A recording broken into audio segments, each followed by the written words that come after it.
Welcome to another round of Salty Takeaways. Don't think there'll be many bitter ends this go-around after the 1-0 win. Atlanta United taking advantage of the back-weighted home schedule here in the home stretch as we're past the halfway point. 1-0 win over Toronto. Toronto decided to rotate their lineup a little bit. Their starting 11s. We'll get into that, get into the numbers here. John here, Nicolifi there. Opening statement, Nicolifi. It's a midweek win. I mean, there was a time frame, even during the Tata era where a midweek game, you were hoping you didn't blow a late lead and you were hoping that if, at least get out with a draw, and you're getting out with a win with an interim manager. I see, are there plenty of things that could be improved? Sure. But it's a midweek game and I'm 100% okay walking out with 3 points. I've been watching social media, and I can see that there are a lot of people who seem to be complaining about the win and that it was sloppy and that it was, not the best. And yeah, you're right. Toward the end of the first half, into the second half, it was a bit sloppy. But overall, it's 3 points in the middle of the week, and it's against someone who has largely had significant success against you. So. Mm-hmm. I don't necessarily understand where that bit of, I don't want to call it venom, is coming from. I guess I just don't understand. The stance, the point of view, the stance. Right. Especially considering where we were 3 months ago. It just seems to me that, it's a little, it's interesting. That's all. Yeah. It's a bit interesting. Okay. Go ahead. All right. So let's get into the starting 11s here a little bit. And I guess let's start with Atlanta United's starting 11. And there was the new guy, Luis Araujo, was a part of the starting 11 for Atlanta United. What'd you think? Fantastic first touch. Had a little bit of the shake and bake on him. I really like what I see out of him so far. I think this is going to be a fantastic signing, especially as he acclimatizes to MLS. We've seen some of the best players from Europe come over and struggle mightily. The Hamburglar himself thought he was going to come over here and smoke a cigarette and jog around and be a Golden Boot winner, and he had to take a couple of weeks off to try to get himself in shape to showcase the whatever skills he has left, I suppose. But you have a player who stepped in here coming off of a Ligue 1 title season and has, stepped right in and started performing. Thought he did really well. Excited to see what is going to come from him, especially with, when Pineda takes over, really under his management. Right now, any performance out of an interim manager, I think you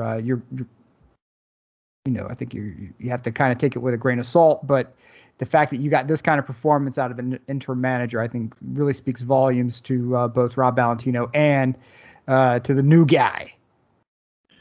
Looking at the numbers, courtesy of our friends at SofaScore, the only individual that scored less than a 7 on the night was Santi Sosa, who punched a 6.9.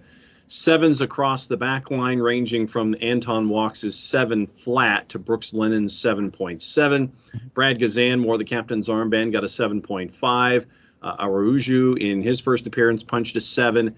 And then, of course, you have the other three prongs of the quadrilateral here. Marcelino Moreno at a 7.3, Joseph at a 7.5, and Ezequiel Barco with the goal. Finished top of the ladder for Atlanta United with an 8.2 for a SofaScore tonight. There you go. Looking at your numbers, and we can take it a couple different ways here. First half numbers, and this is courtesy of our friends at SofaScore. Ball possession 64%. It was 2-1 for quite some time for Atlanta United. First half 64-36 in possession, 10 total shots, 3 on target. You also had 6 shots inside the box for Atlanta United in the first half, passed at 91% accuracy in the overall.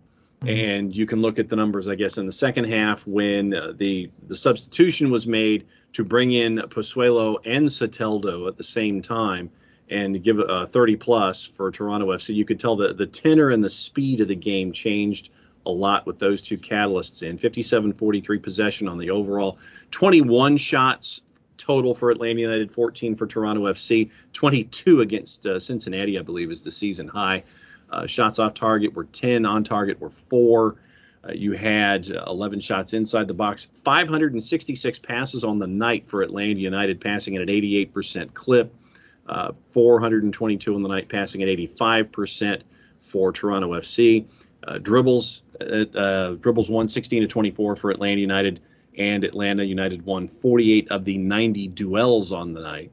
Interceptions 14-11, more tackles and clearances, obviously, for Toronto FC. So that's a look at your numbers from the stats from SofaScore. All right, yeah, fair enough. Go ahead, John. Go ahead. Look. Well, no, I was just going to sit there and ask. We talked about the starting 11s, and we talked about Araujo in for Atlanta United out of the blocks. It was odd to have Pozuelo and Soteldo sitting to start. Although as the game evolved, I could kind of understand after the first goal that was scored by Atlanta United, you could kind of see that it looked like Toronto FC was trying to navigate to mitigate the damage, then substitute in Pozuelo and Soteldo to try to bring in an equalizer to get a point out of this one. That's the way it seemed to me once that first goal was scored on the board. Right. It looked to me like Toronto did not take Atlanta very seriously walking out with that lineup, that they figured that they could do heavy squad rotation, get out with a point and call it good. I don't think they were expecting lightning in a bottle from Barco. I don't think they were expecting the dynamic energy of the first half, especially the first half of the first half. First quarter of the game. First quarter, yeah. Yeah, first quarter of the game.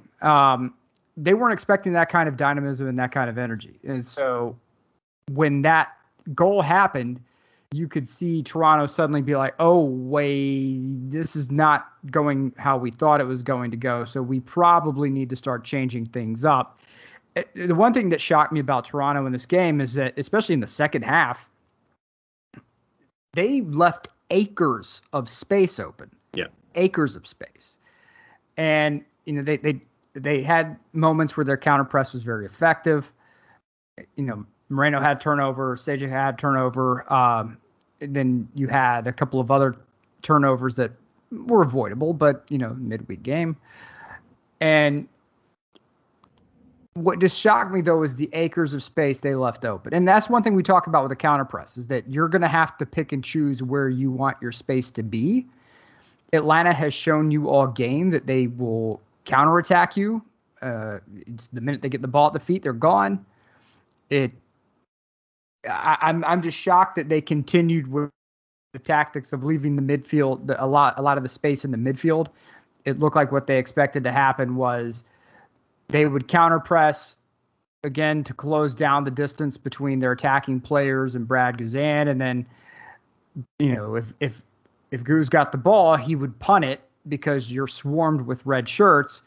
And then your defense would be there to kind of move up, collect the 50-50 ball, and start the cycle over again. But it was almost like an accordion effect for their defense. Their defense would allow a tremendous amount of space. And then if there was a 50-50 ball in the air, they would accordion in to try to capture that. And it seemed to me like that was kind of a dumb move on their end, because Atlanta showed you that they were willing to counter you in such a way. And they were very effective on the counter. Like the scoreline really, if this was a Saturday night game and you didn't have, and they were fresh, I think you're probably looking at a 3-0 scoreline by the time this is done with. There were some sloppy touches here and there. I think Moreno should have put one in the back. Joseph had more than a couple good looks. And it just looked to me that Toronto was expecting something radically different than what they found. And that's fine. I understand. Atlanta really hasn't shown you much this season that would say that they're a competitive side. And then you have to, I guess, overlook the fact that they had back-to-back wins. Maybe you're looking at that as a bit of a lightning in a bottle, an oopsie. They kind of stumbled into it. Well, now the league is going to be more on notice. the gap is narrowing radically, that you have a team now that is playing extraordinarily well under an interim manager. And I think that we're forgetting that. Like some of the biting comments on social media, the complaining about the win, we only got out of there 1-0. Again, it's an interim manager in a midweek game.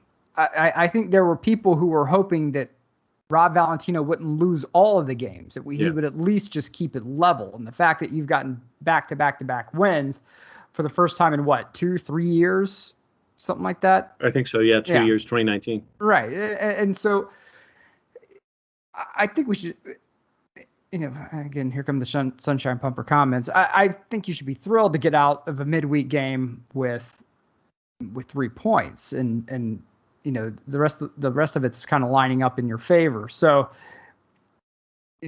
I think had Rob Valentino walked off at the end of the game and been like, I am beyond thrilled, I am just giddy with this win, then maybe you can kind of be like, well, good, that's great. But Rob Valentino wasn't even happy with it. Rob Valentino was like, no, we got a lot of stuff to work on.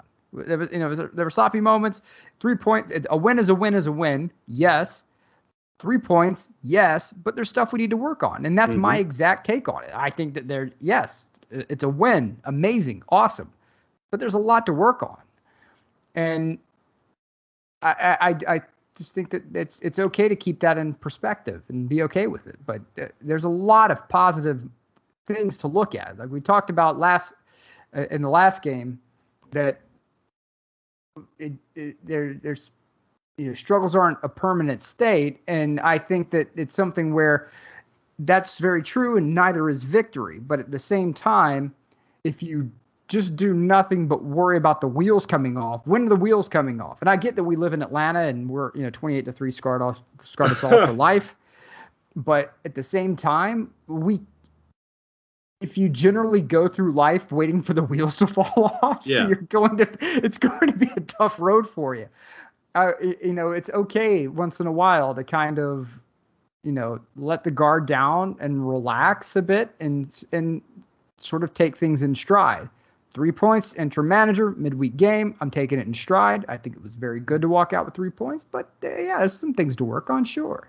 That's why you have a full-time manager coming in, next Tuesday, right? So as of next Tuesday, you have a new full-time manager coming in. It's not like anyone is ignoring the fact that there's a new manager coming in. So you're in a bridge moment right now. And you can't expect the desired end state on the bridge. You can hope for fantastic conditions while you're in this bridge state.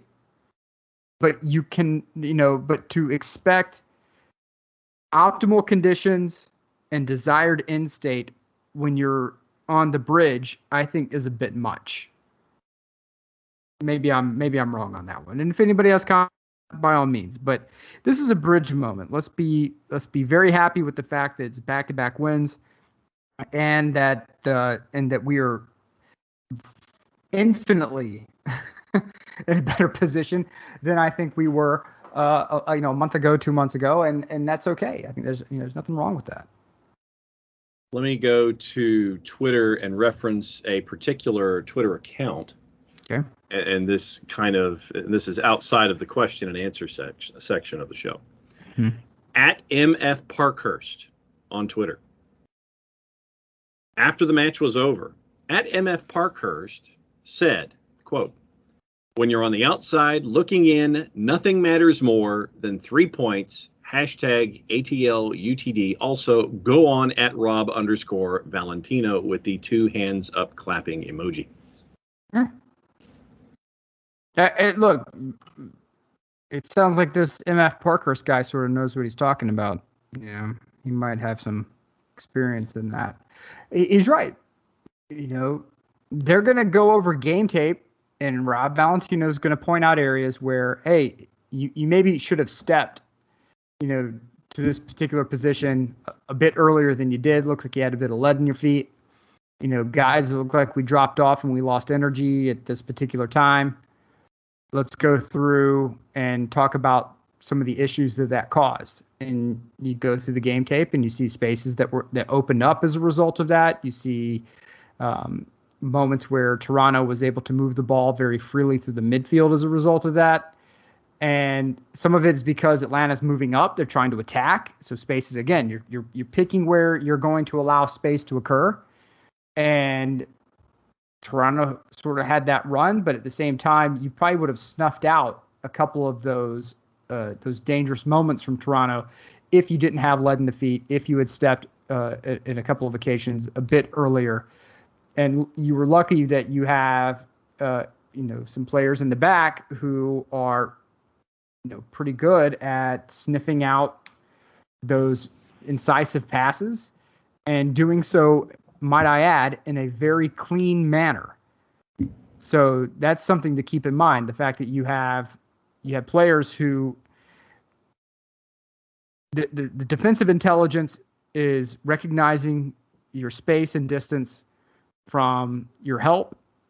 It's recognizing the angle of attack, and the skill comes in with timing. And the skill portion of it, the timing, you can know the angle, but if you're late on your timing, you're going to get fouls. And if you arrive, too early, then they can change the point of attack on you. But if you arrive at just the right time, in just the right space, because you have the confidence of knowing how far you are from your next defender, you know where the gaps are, and you can step to and with very good timing, dispossess.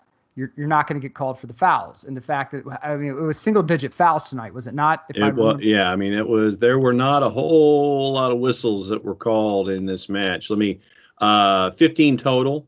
Mm-hmm. In the first half, you had an indeterminate amount of fouls that were called because SofaScore only gives it to me in the all category. They do not give it in the overall, but 15 fouls overall, 10 of them on Toronto FC, and there were some in a sequence where I think Barco was fouled in 2 of the 3 in the sequence, and Moreno was fouled in the 3rd time in a sequence. So only 5 fouls called on Atlanta United all night long. Right, and that's one of the key things here. So if you're going to look at this win and you're going to dissect it and you're going to say, okay, well, let me. I'm not happy with it because it felt like a low energy win. We should have had 3 goals. This was a massively, turned over roster for Toronto. And, who cares if it was a midweek game? Let's look at the fact that how the win was done, right? So you had a fantastic moment of individual skill from Barco. That's the point of a DP. DPs provide you fantastic moments of skill. That's why you pay the money you do for them. Yeah. And once again, full disclosure, it was deflected off of Eric Zavaleta, and there was nothing that Quentin Westberg could do. But you're getting into the creation of the event and the shot as it went off of before it went off of Zavaleta. Right. But Barco played really well, and he had that fantastic moment of creation. He almost had a couple of those fantastic moments. And then you had a defense in the defensive phase of the game. They only gave up 5 fouls. That's unbelievable. When you can defend and you can do so cleanly, it is unbelievably frustrating for the attacking side. And for Atlanta United to get that, I think it really says a lot about the work that's been put in off the field. When you're watching video and you're watching how teams move, you sort of start to get an idea of, okay, here's when we can hit them, here's how we can hit them. And very impressed with the defense tonight. Again, very impressed with Bello, his ability to create separation in the attacking phase. Excellent. When Toronto would counter, and his ability to drop back with speed. He's a weapon. He's a weapon all around. So I'm thrilled to get out of this with 3 points, only 5 fouls. You're not getting yourself into card trouble. You're not getting yourself into dangerous situations and hoping to God VAR bails you out on a penalty call.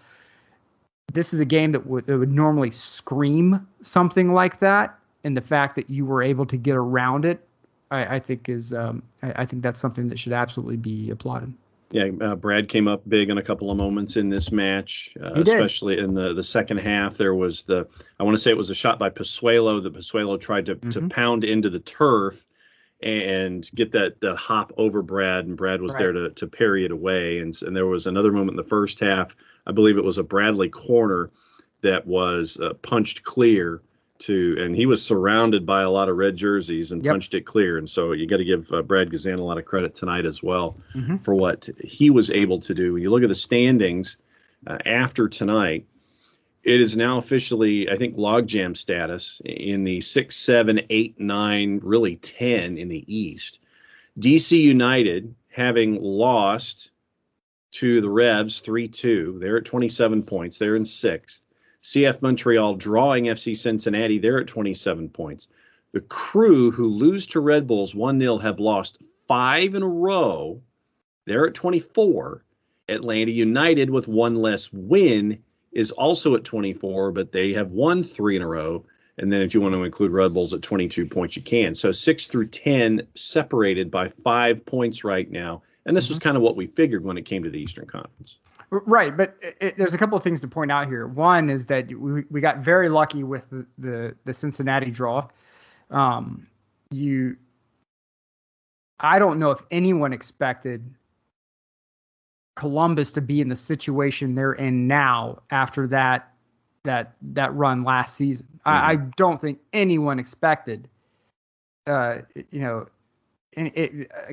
Porter to have this kind of meltdown. Yeah, and because they have a squad, one Mr. Darlington Nagby is from what I understand, he's still playing for them. I mean, he's not injured or anything, right? I mean, right. Okay, all right. It shows that in this league, and I know we're all used to the big European leagues. We're all used to La Liga, where you have 3 or 4 guys who are, loaded to the gills with talent, and they're going to cycle amongst the top 4. And it's the same with, in the Prem, where you're going to have one clear front runner and then 3 other people who are going to be doing this, this little ring around the rosy to see who, how that shakes out. But in MLS, it is a very unique situation in that from season to season, who's at the top and who's at the bottom can cycle wildly. And it can cycle wildly even before the All-Star break. There were a lot of teams in the Eastern Conference who previously would have looked at a trip to Atlanta and been like, this is going to be terrible. The crowd's going to be rocking. We're going to go full loaded, ready to go. And we're just going to hope that we get out with the draw. Now people are looking at Atlanta and they're saying, oh yeah. We're going to go in, we're going to run them out of the water. They got an interim manager. And what's happening? 9 points. So now teams are going to have to look at it and say, oh, well, the situation's a bit different now. And then you have teams that are, that like Red Bulls, who've been, I think, a disaster. And now that with a win over Columbus, maybe they sit there and say, hey, maybe we can get back into this. And then you have a team like Columbus that's searching for answers. Is Caleb Porter going to be a part of, this kind of, the rebuild that it looks like Columbus needs? Which is shocking to me that we're talking about Columbus maybe needing a rebuild, but that's where they are. You don't know what you're going to get out of DC. One day they're hanging up 5 goals, and the next one they're getting ran. So it's something where the DC game to me is one where Rob Valentino is really going to be, the cumulative knowledge that he has gained over being the man, I think it's all going to have to come loaded for bear against this DC side, where Atlanta should theoretically win. But, it's a funny old game, number one. And 2, in this league, you never know what you're going to get because the worst teams can jump up and get you. And the fact that, a team like Cincinnati can drag out a draw against Montreal. Mm-hmm. I mean, Cincinnati is a disaster I mean, they are. I look. I love Jaap Stam. Jaap Stam, AC Milan guy. You know, one of the toughest dudes ever play. Love Jaap Stam. One of the toughest dudes to walk the touchline in recent memory, too. Right, but that dude is in charge of Reactor 4 of Chernobyl right now, and the fact that he was able to get a draw is fantastic for Atlanta. The fact that Red Bulls, who have been a disaster, Gerhard was trying to find anything to get that team lined up, and the fact that they were able to get a win over Columbus. Now you're looking at Columbus loses to 5 in a row. Caleb Porter, they're getting the crash cart. They're getting they're getting ambulances on deck. They're calling the National Guard. They got to do something. But again, we've talked about it before. It is easy to cement yourself at a position and say, this sucks. We're not going to get any better. It sucks. And to be honest with you, after the past couple of years, I don't blame you. Because sports are the outlet for so many things. We take in a lot of stuff. We were remote for a long time, or we were unemployed or underemployed, and we were kind of locked in our houses and our apartments and wherever else. And that's, all that stress is compounding. Kids are doing virtual learning and whatnot. And, it's easy for us to get locked into this mindset, even though we're starting to slowly matriculate out. But now because of Delta, we're maybe slowly matriculating back in. To sit there and go, well, it all sucks. And minor setbacks now seem larger. And what I would say is just take a moment and breathe. I'm right there with you. I had 2 kids in virtual learning, and my God, it always felt like I was on the verge of getting let go for one reason or another, because you have 2 kids at home and you can't get anything done, and life's really stressful. And it's easy for sports, this outlet that we have, to sort of be ran through this filter of, okay, well, it all sucks. What I would say is just take a breath, take a moment, and dial it back, and understand that there are rays of sunshine. I'm going to pump that sunshine right through the microphone, right through the speakers right now, and say that it's okay to acknowledge for a moment there is a little bit of sunshine. You can do it with me, that there's a little bit of sunshine. We don't know what's going to happen when Gonzalo Pineda takes over. We don't know. Theoretically, it should work like gangbusters, right? It comes from a very stable system. It's not one where it's there's hyper rotation and they're changing at the top, 3 or 4 times in 5 years. No, it's a very stable system, one of empowerment. It's one where they win a lot, but that's Brian Schmetzer. That doesn't necessarily mean it's Gonzalo Pineda, but it could be great. It could be a nightmare. We've been through nightmares. We've been through situations where we were winning, but we weren't winning in the right style. So it's not good. It's terrible. 1 game away from MLS Cup for a back-to-back trip, but not good enough apparently. And then you had a legitimate meltdown the next year. Changed managers. You treaded water for a little bit. You had a great guy in charge in Glassy. Glassy got you almost right to the playoffs. It was so close. Didn't quite get there.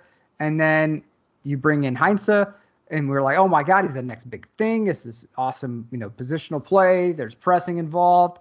It's, let's go, baby. And we know what happens, right? And again, that sun starts setting. It gets really dark. And there was a ton of draws. Then you have the ostracizing of Joseph Martinez. And then where are we now? Rays of hope. It's okay to acknowledge the rays of hope. Even if it's Rob Valentino, who's done a phenomenal job as an interim manager. And some people are saying, give the man the job. I'm not mad at it. The man has done enough to sit there and say, hey, maybe he's only coached a handful of matches as a first team, as the first chair, though. Right. No, I agree. And I'm not saying for Atlanta United. I'm saying, but this man has been able to you can't just say it's just a handful of games. You have to look at the situation in totality where he brought stability and wins to a very volatile situation. This guy's going to be a head coach one day. Yes. Not now, one day. Mm-hmm. And it will be well earned. But Gonzalo Pineda is coming right now. But right now we got 9 points at a time when we didn't think we were going to get any points or maybe just 3 points. And instead we have 9. And it's okay to acknowledge that bit of sunshine. It's okay to acknowledge that bit of oxygen to maybe rekindle a flame just a touch. It's okay to acknowledge that. And I'm not trying to, be a nut job, and maybe I am looking too damn deep into it. I just feel like there's a lot of us out there, and this is me included, that have for too long said, okay, the window's shut, we're shutting the blinds, we're closing everything down, embrace the dark. And then it's like, okay, well, we have a bit of, we can breathe a bit. It's okay. And I'm acknowledging it. So, I mean, hell, why don't we all join in on that one? Just for a moment. And then you can go back to whatever you want to do. But just for a moment, let's acknowledge it. It's okay that we have 9 points from a situation that was previously not that great of a situation. That's all I'm saying. All right, let's get into the Twitters to wrap up the show here. And once again, we'll play cliffhanger format. If there's one that you wish to address, yell stop, and you can address. Okay. Ropes comes in. He says, I think the team looks better with 2 in the middle. Sosa was overmatched at times, though his quality was still there. One thing that I would also keep an eye on, Sosa only played, I want to say, close to 60 minutes tonight. There was a moment where he had to come out. He took a bit of a sit on the turf at Mercedes-Benz and looked like he was a little slow to get up. So keep an eye on that as we get ready for DC United. But Ropes thought that Sosa was overmatched at times, though the quality was still there, and especially second half when you had the changeover to Pozuelo and Soteldo coming in, you get those fresh legs for the final 30. I think that was a part of it too. And by the way, Miles Robinson on Jefferson Soteldo in the second half of this match. Mm-hmm. Jefferson Soteldo had a shadow, and his name was Miles Robinson. I give Miles a lot of credit for locking down Soteldo the way that he did. Yeah, he's not going to be here long. And neither's George Bello. No, yeah, Bello and Robinson are both going to be gone, and they will have earned every dime of that transfer fee. And I mean, you can't be mad at it. It is what it is. But one thing about Sosa has got a lot of mileage on his legs this season. Mm-hmm. I mean, remember under hindsight, he was not coming out of games, man. He was really, the cog that was supposed to slot in between, the 2 center backs, drop into that back line, and then push up and start the counters. And when they were keeping the ball on the floor. So when you look at those responsibilities, plus that the intensity in which he played, especially early on, there's a lot of miles on those legs. It might not be the worst idea just to spell him against DC, kind of give his legs a rest, give him a little bit to, kind of rest and recovery. I think that, I know he wants to play every minute of every game. The good ones always do. But at the same time, I think a spell wouldn't be the worst thing for him. And at the same time, also in this match tonight, as we're talking against Toronto FC, you did not see Ronald Hernandez. So that could be a possibility for a start against DC. You didn't see Mikey Ambrose. Nope. And you saw Sadic for 30. He came in for Sosa. You saw Eric Lopez for 23. He came in for Araujo. And, once again, you had Kubo Torres for his dark arts opportunity late as well. And so that was what it looked like for Atlanta United with the substitutions. George Campbell came in late as a defensive substitution as well for Marcelino Moreno. Also, David, at Who Took My Thrash, since we're talking defense, the defense seemed to close off breaks and stifle progress at key times with limited fouling. Was this as good as it looked, or was Toronto just out of ideas? No, I think it was as good as it looked. It helps that Toronto had a heavily rotated squad because it makes it look better, obviously. But, when Toronto decided, hey, look, we may lose this game if we don't start putting some firepower on the field, again, that Toronto's counter press was effective. and the defense had to handle a lot of situations where the ball would leave the defense, go to the midfield, get turned over, and come right back into their teeth. And so the defense handled it remarkably well. And so, yeah, I think that's we talked about it before. Their timing in this game was fantastic. When you meet the player, the player with the ball to dispossess, if you're late, the foul. If you arrive early, then they can dump it off to an option for safety. And the defense was just there tonight. And I think Franco did really well. I think Walks had fantastic moments. I think Miles Robinson, playing lockdown. And so, I have no problems with how that defense played. So I think it's wonderful. I think it's absolutely wonderful. And I think that they did a great job tonight. Couple of others on the board before we wrap up the Twitter conversation. John Nason says that just win, I guess. Atlanta United purposely avoiding the most dangerous score in soccer, 2-0. Seriously. I think there's much more to come from this team. Got to keep the foot on the gas, push forward as often as possible on to DC. Nathan Pugh comes in, our resident Liverpool fan. My 3-year-old daughter started calling Gazan Goober. Not sure that adds to the convo, but that's my biggest takeaway from the evening. And this is the one that I wanted to end on purpose. Griffin Westbrook was in the bins for the game and was shocked at how many people were disowning Moreno. I guess I'm in the minority, but I feel like Moreno is one of our top players. Any explanation to why people are so negative about Marcelino Moreno? He's had, first of all, early in the season when he was being played more on the wing, you saw moments where he was struggling, right? He was struggling tactically within the system. He had moments where he was very good because he's a very skilled player, but within the confines of the Heinz system, there were some challenges for him. And then when Valentino took over and, the confines of that system were gone and you saw Moreno being moved more toward the middle and having opportunities to work in the middle. If you were hating on him in this game, I want to know what you're looking for. Yeah. I think is the right thing. I'm not, and again, if you tell me what you're looking for, I might be able to have a better response. I look at the one at the situation toward the end of the game. The minute escapes me, but where he received the ball under heavy pressure and duress, shook off like 3 challenges, and then pulled the ball wide across the face of goal. He was really, you could see he was searching for the back post and just didn't get the right spin on it. And instead the ball went shallow, almost as a cross. Would we like a bit more accuracy on that? If I'm playing FIFA, sure. I would like more accuracy on that if I'm playing FIFA.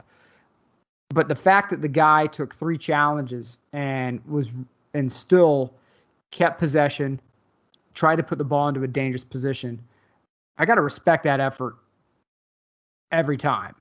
And it's not FIFA. No.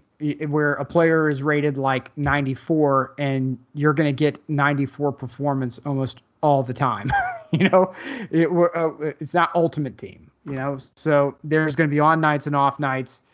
You obviously want to meet contract value. You want more on nights than off nights, but there's a reason the other guy isn't here anymore, so the challenges that he had in the Heinz system seem to have vanished. He seems to be doing much better now. So if you were hating on him in this game, I do want to know what you're looking for. Yeah. And if you tell me I'm looking for a hat trick or I'm looking for this, he's not a DP player, I want to know why he's not a DP player, because I saw a lot of stuff that tells me that I think with a lot of other players, there would be more turnovers. There would be less opportunities to put the ball into dangerous positions.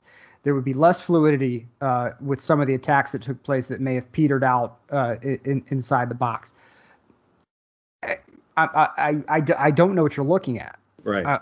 Maybe you're catching something I'm not, and I'm not so egotistical that I'm going to tell you that, I know all and see all, and but I am going to strongly disagree with the fact that, if you're saying, well, Moreno's a bum, get him out. I don't know what you're watching.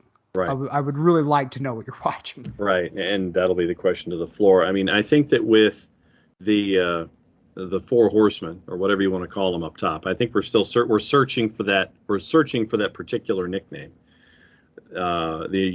You see artistry, you see imagination, and you see painting outside the lines. And I think that with Moreno, and Barco, you've seen that with them roaming freely, with Joseph getting back into his game sharpness, not game fitness, but game sharpness. You're seeing the Joseph that we've seen in the past, and what we saw against Toronto FC from Luis Araujo.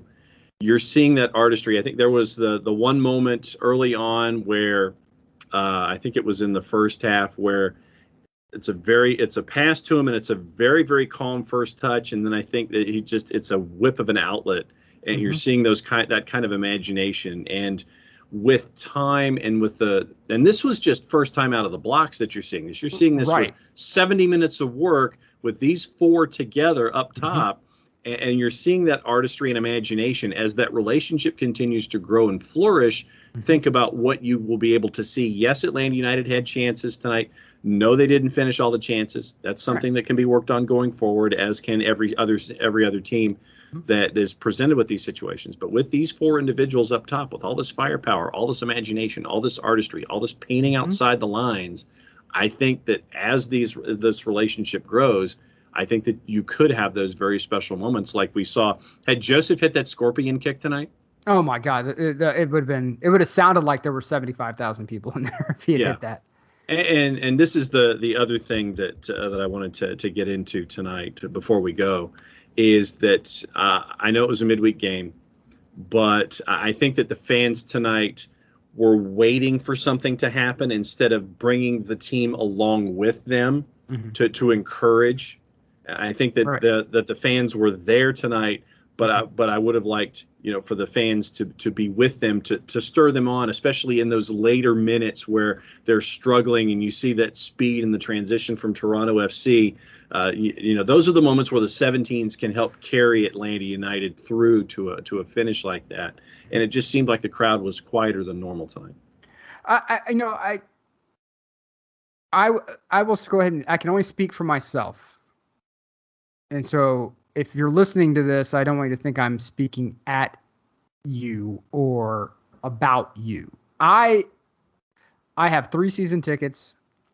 I'm just below where Mike and Jason broadcast from. I have decided not to go to the games for the time being because of the spike with Delta, and I've got an unvaccinated 4-year-old. And so, that's a choice I make, right? But I think from what I saw, you had a lot of new people maybe showing up. Yeah.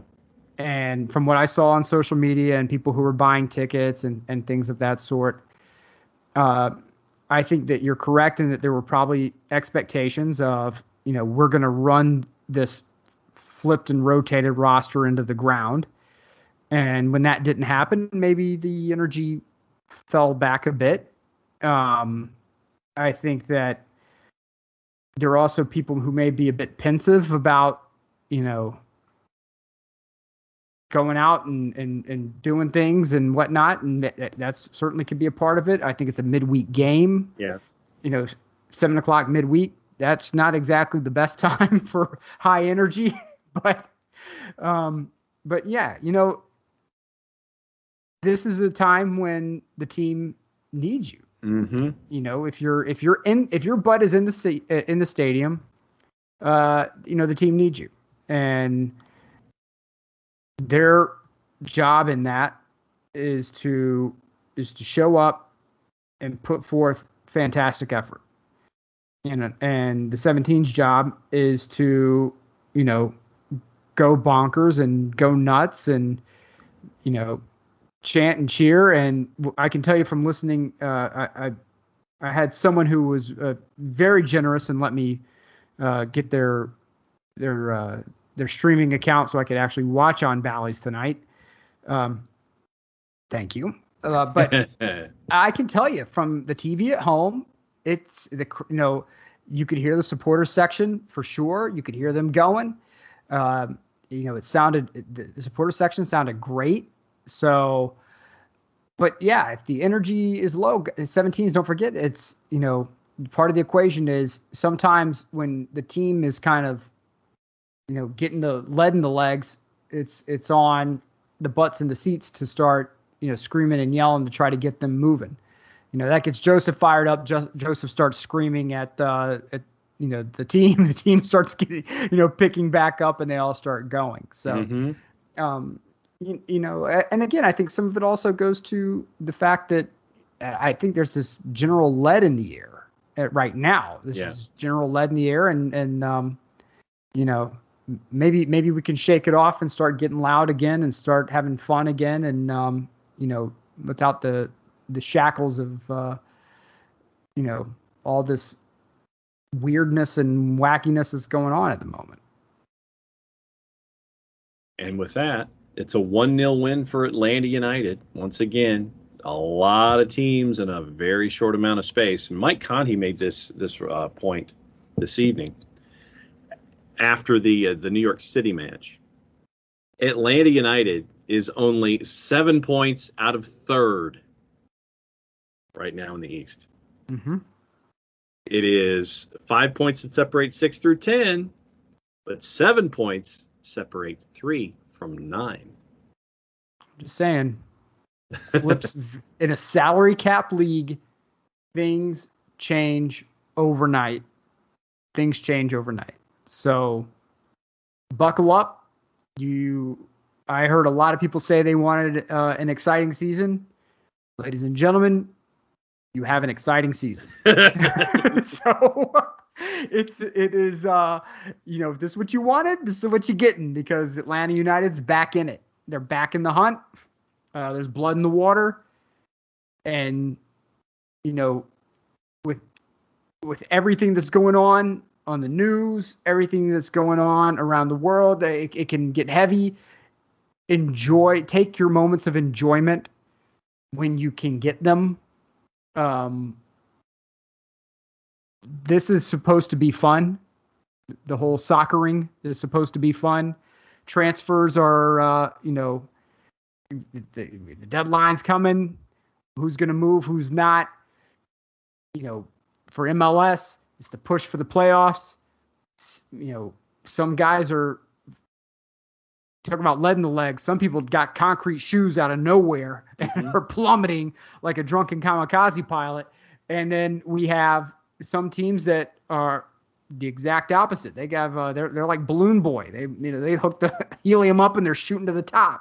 So enjoy it. It's fun. It can be fun. Allow yourselves to have fun with it. That's it for this go-round of Salty Takeaways. Nick, send us home. Till next time, thank you so much for listening. We really do appreciate everyone who listens, everyone who chimes in, even if you disagree. We appreciate you. All right? So thank you so much for tuning in. Until next time, mucha Euro, y'all. And mucha plata.